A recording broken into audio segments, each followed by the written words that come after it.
What is up, guys? Rick Smackus here. Thank you so much for stopping by, and today we are going to be discussing the Iron Banner, because it turns out something unprecedented is happening within Destiny 2 involving the Iron Banner. It may not seem that different if you're just playing it, but oh boy, in the background, things are changing, and so let's get started. Now, what exactly is going on with the Iron Banner? Well, it turns out, and this was brought to my attention first by a Reddit post, and now there's been several articles on it, that this is the most popular Iron Banner in Destiny 2 history. That is absolutely insane. Now, this is the first Iron Banner of Season of Arrivals, but it's not like Season of Arrivals popped off in its player count. We saw more players at Shadowkeep and Forsaken, and of course the Destiny 2 launch and all of that stuff. And when you consider that, it gets truly insane. Like, think about it. This Iron Banner has more people playing it than the first Iron Banner of Destiny 2. Even though Destiny 2 vanilla declined pretty fast, and of course we know it has its problems, or it had its problems, like that first Iron Banner should have been absolutely bumping. The first Iron Banner after the Forsaken expansion, which had so much hype behind it, that changed the entire loot pool. This time we have two new weapons. The first Iron Banner after Forsaken had 7 or 8 brand new, never before seen weapons, and this one's beating that. The first Iron Banner after Shadowkeep was the time that Destiny 2 went free to play. And it's beating that. I can't even believe that this time around, of all things, in Season of Arrivals, Iron Banner absolutely pops off and claims the top spot. Now, if you want a little bit of a further breakdown of the numbers, here they are. So, during the first few days of Iron Banner, it nearly reached 1 million players. And this is actually important. It didn't just spike one day and fall off. It grew and grew and grew to a spike at the time this article was written of 942.8 thousand concurrent players. The really crazy part is at the same time in the PvE section of Destiny 2, there was 956.3 thousand players. So just around 13,000 more. Destiny 2, although it's always had PvP and PvE, PvE has always been vastly more popular.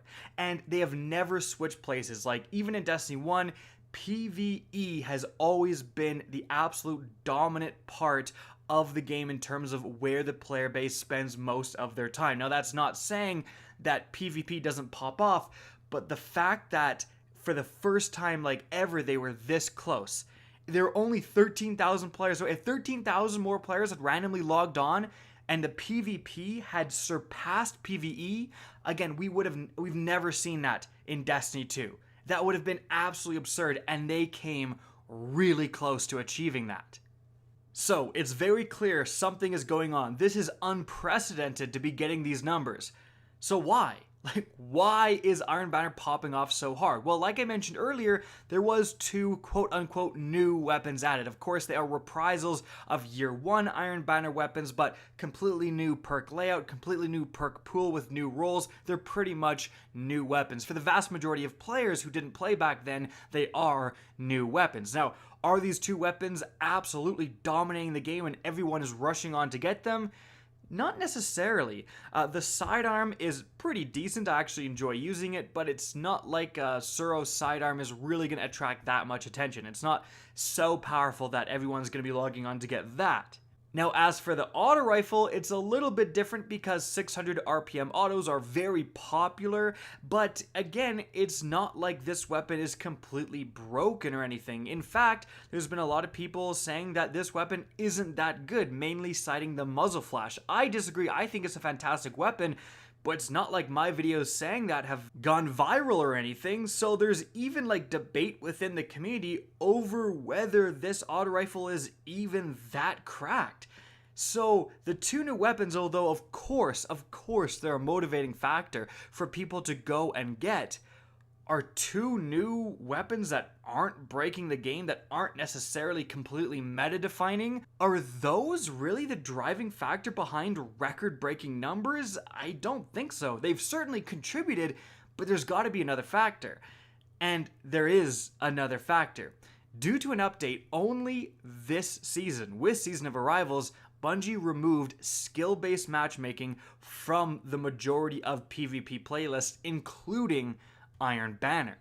And there's articles already, in fact, a lot of articles are already citing this as the reason that Iron Banner and Crucible in general is popping off so hard right now. Now, what exactly is skill-based matchmaking for those who may not know? Essentially, when you're looking for a game, skill-based matchmaking, if it's active, and it's not a simple on or off switch, there's obviously different degrees and variations of how high skill-based matchmaking is on, but it will look for other players to verse you who have similar skills.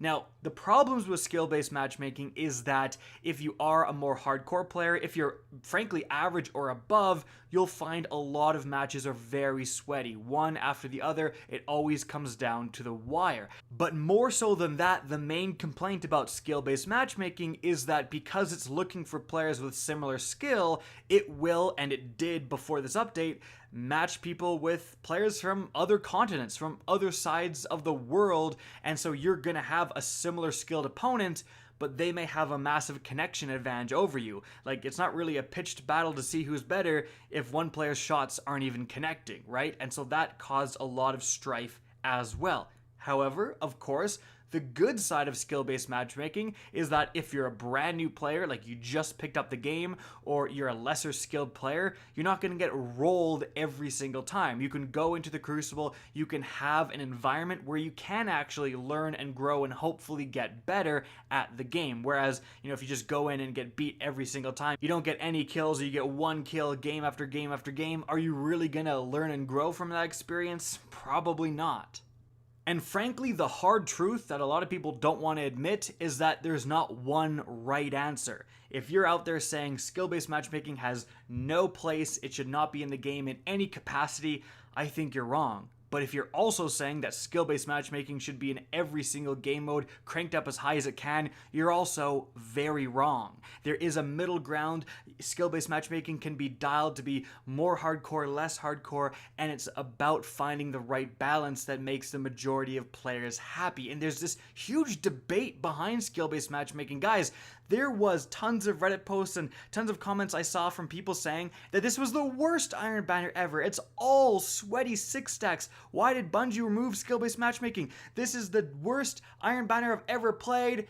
But then it turns out this Iron Banner is shattering records. So debate over, so to speak. You can't argue with these numbers. They're truly unprecedented. Clearly, skill-based matchmaking on or off, the community as a whole seems to prefer it off. And especially because aside from the 2 new weapons, there's really not a lot of other factors that could explain these numbers. Now, before you get mad at me for saying that Rick is saying that all new players should be stomped, I actually really do think there should be a protected bracket for skill-based matchmaking. Call of Duty has done this for years. If you're a brand new player, if you belong to the very low levels, it will try to match you with players of similar skills so you can get used to the game, so you can, get your footing before it releases you into the wild. I think Destiny 2 should absolutely have that same system. Maybe it still does, but according to Bungie, they just kind of turned off skill-based matchmaking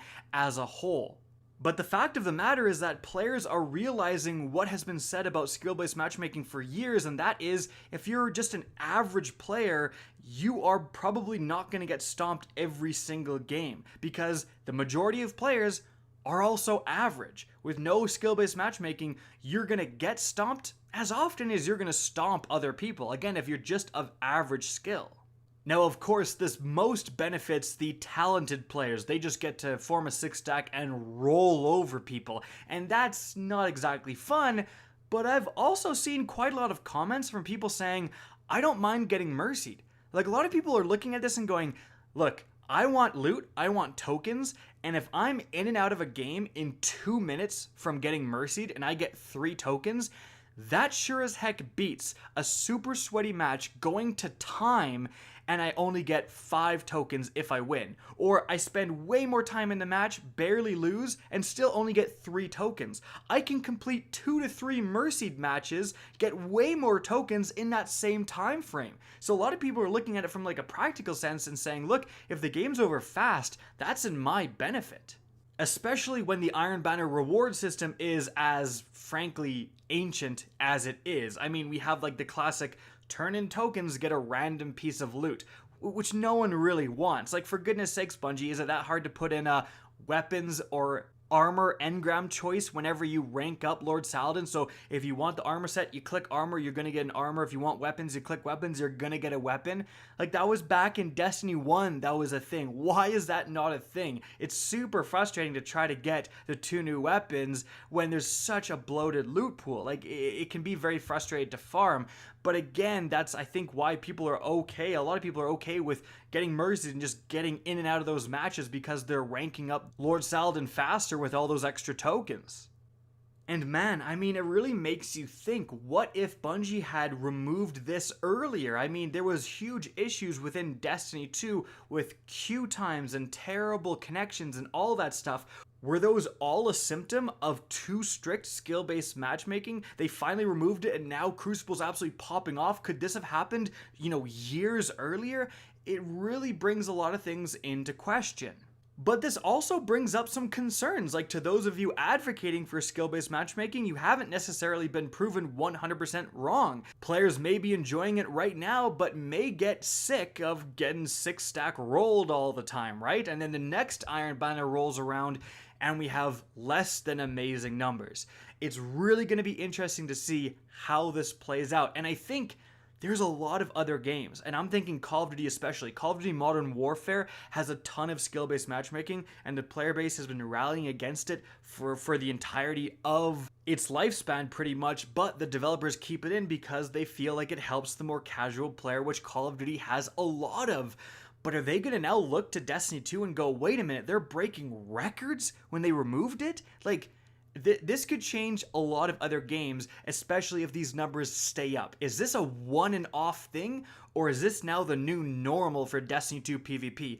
Really interesting topic. Gonna have to see how it plays out. What do you guys think? Are you enjoying Iron Banner? Are you hating it? What do you think of this whole skill-based matchmaking thing? What do you think of the rewards? Are there some other factors that may contribute to these numbers that I didn't think of? Let me know in the comment section down below. Guys, I hope you enjoyed this video, found it informative, and if you did, please remember to help me out by simply rating and especially sharing this video. If you guys want to see more Destiny 2 content similar to this, don't be afraid to slap that subscribe button. If you want to get in touch with me and keep up to date with the latest channel activity, the best way is to follow me on Twitter at RickKackis. That's linked in the description down below. Again, I hope you enjoyed the video, and as always, have a good day.